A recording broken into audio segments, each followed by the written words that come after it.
প্রধান উপদেষ্টা ডক্টর ইউনূস ও নরেন্দ্র মোদির বৈঠকে শেখ হাসিনাকে ফিরিয়ে আনার বিষয়টি উত্থাপিত হয়েছে, তবে চূড়ান্ত হয়নি।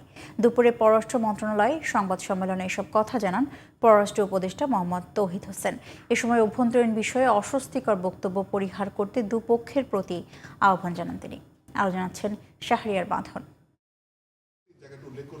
প্রধান উপদেষ্টার চীন ও থাইল্যান্ড সফর সহ সমসাময়িক ইস্যুতে মঙ্গলবার দুপুরে পররাষ্ট্র মন্ত্রণালয় ব্রিফ করেন পররাষ্ট্র উপদেষ্টা মোহাম্মদ তৌহিদ হোসেন। সফরে মোটামুটি আমাদের প্রত্যাশা অনুযায়ী হয়েছে, যেরকম আমরা চাচ্ছিলাম। পররাষ্ট্র উপদেষ্টা বলেন, বিচারের মুখোমুখি করতেই শেখ হাসিনাকে ভারত থেকে ফেরত আনতে চায় সরকার। দুদেশের অভ্যন্তরীণ বিষয়ে অস্বস্তিকর বক্তব্য পরিহার করতে সবার প্রতি আহ্বানও জানান তিনি। এটা নিয়ে চূড়ান্ত কোনো কথাবার্তা হয়নি, কাজে আমরা এটাকে এখানেই রাখি। আমরা তো তাদের কাছে চেয়েছি যে ফেরত দেওয়া হোক, তাকে বিচারের সম্মুখীন করার জন্য। জনাব মোদী এটা খুব স্পষ্টভাবে বলেছেন যে বাংলাদেশের সাথে সম্পর্ক দেশের সাথে, মানুষের সাথে, এটা কোনো দলের সাথে নয়। অস্বস্তি তৈরি করা যায়, সেটা তো দুই পক্ষকেই পরিহার করে চলতে হবে। তিস্তা চুক্তি প্রসঙ্গে তৌহিদ হোসেন বলেন, ভারত চীন দুদেশকেই বিবেচনায় রাখবে বাংলাদেশ। আমরা ওপেন আছি, ভারতের সাথে সহযোগিতা সম্ভব, চীনের সাথেও সম্ভব, কোনোটাতেই কোনো বাধা নেই।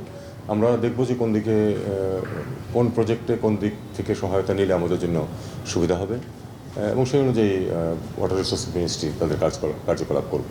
রোহিঙ্গাদের প্রত্যাবর্তনের বিষয়টি চ্যালেঞ্জিং উল্লেখ করে পররাষ্ট্র উপদেষ্টা বলেন, সরকার চায় রোহিঙ্গারা যেন অধিকার নিয়ে মিয়ানমার ফিরতে পারে। বর্ডারের ওই পাশে কনজেনিয়াল পরিবেশ সৃষ্টি করা হোক, যাতে করে এই মানুষগুলো অধিকার এবং নিরাপত্তা সহ যেন তারা ফেরত যেতে পারে। শাহরিয়ার বাঁধন, জিটিভি নিউজ, ঢাকা।